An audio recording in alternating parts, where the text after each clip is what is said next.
कारगिल विजय दिवस के उपलक्ष्य पर हमीरपुर पहुंचे मुख्यमंत्री जयराम ठाकुर ने शहीद कैप्टन मृदुल शर्मा स्मारक में श्रद्धांजलि अर्पित करके शहीदों को याद किया। इस अवसर पर मुख्यमंत्री जयराम ठाकुर ने शहीदों को श्रद्धा सुमन अर्पित किए और 2 मिनट का मौन भी रखा। मुख्यमंत्री जयराम ठाकुर ने कारगिल विजय दिवस पर शहीदों को याद किया और कहा कि हिमाचल देवभूमि के साथ साथ वीर भूमि भी है और देश के सैनिकों ने देश की अखंडता को बनाए रखने में शहादतें देने में भी आगे रहे हैं। उन्होंने कहा कि 26 जुलाई 1999 के दिन भारतीय सेना ने कारगिल युद्ध के दौरान चलाए गए ऑपरेशन विजय को सफलतापूर्वक अंजाम देकर भारत की भूमि को घुसपैठियों के चुंगल से मुक्त करवाया था। आज का दिन उन शहीदों को याद कर अपनी श्रद्धा सुमन अर्पित करने का है जो हंसते हंसते मातृभूमि की रक्षा करते हुए वीर गति को प्राप्त हो गए। यह दिन समर्पित है उनको जिन्होंने अपना आज हमारे कल के लिए बलिदान कर दिया।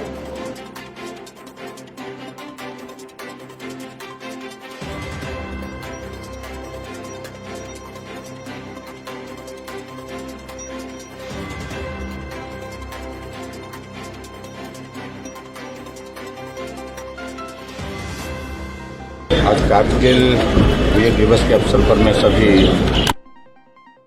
देता हूं जिन्होंने देश की रक्षा के लिए अपने जीवन की कुर्बानी दी है।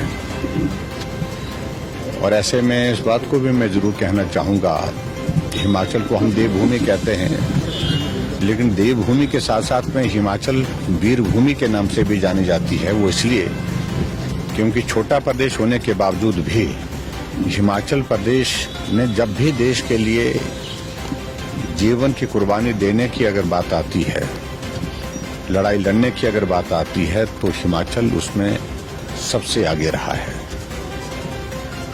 और ये हमारे लिए, हिमाचल प्रदेश के लिए भी गर्व की बात है कि हमारे वीर सैनिकों ने कारगिल युद्ध में भी जिस प्रकार से एक बहुत महत्वपूर्ण भूमिका निभाई और कारगिल पर विजय हासिल की,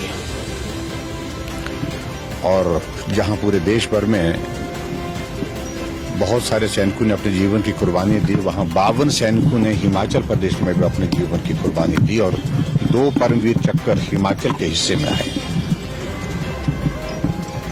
और ये क्रम आज भी उसी तरह से जारी है, जिसको हम कह सकते हैं कि वीरों की जो भूमिका देश की रक्षा के लिए जब भी बात हिमाचल प्रदेश की आती है, तो हिमाचल प्रदेश के नौजवानों ने अपने जीवन की परवाह किए बिना देश की रक्षा के लिए कुर्बानी दी है। और हम सब उनको श्रद्धांजलि देते हैं जिन्होंने शहादत दी है, और उनके जीवन से हम सबको सीखने के लिए प्रेरणा है। और मैं यही कहूंगा कि आने वाले समय में भी हिमाचल प्रदेश इस भूमिका में रहेगा। हमारे नौजवान जो वीर सैनिक हैं, वो देश के लिए, देश की रक्षा के लिए अपना जीवन न्यौछावर करने में कभी पीछे हटेंगे नहीं। देखिए, अरे सुनिए मेरी बात, आज के दिन थोड़ा सब्र करिए।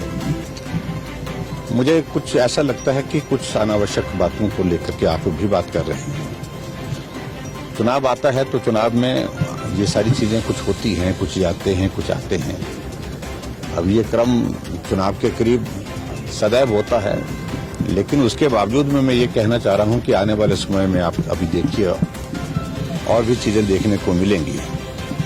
लेकिन हिमाचल प्रदेश में भारतीय जनता पार्टी का संगठन बहुत मजबूत है। आदरणीय नरेंद्र मोदी जी के नेतृत्व में जहां देश मजबूती से आगे बढ़ रहा है, आदरणीय जगत प्रकाश नड्डा जी के नेतृत्व में पार्टी आज आगे बढ़ रही है, तो ऐसे में हिमाचल प्रदेश में जब चुनाव होंगे तो निश्चित रूप से भारतीय जनता पार्टी की विजय होगी और शानदार विजय होगी। आज यहाँ पर हमारे ध्यान में आया, क्योंकि मेरा यहाँ हमीरपुर में यहाँ आना पहली बार हुआ, तो यहाँ शहीद स्मारक की जो बात उठाई गई है और मुझे जानकारी मिली है कि इसकी एक प्रपोजल बनी है, एक एस्टिमेशन बना हुआ 65 लाख का, और इसको हम एग्जामिन करेंगे जो उसमें बेस्ट पॉसिबल। मेरा मानना है कि हमीरपुर का भी एक बहुत बड़ा कंट्रीब्यूशन जो है वो सेना में चाहे हमारे नौजवान भर्ती होते हैं, चाहे वो देश की कुर्बानी की बात आती है, चाहे वो देश की रक्षा की बात आती है, तो इसलिए इस शहीद स्मारक के बारे में निश्चित रूप से विचार करेंगे।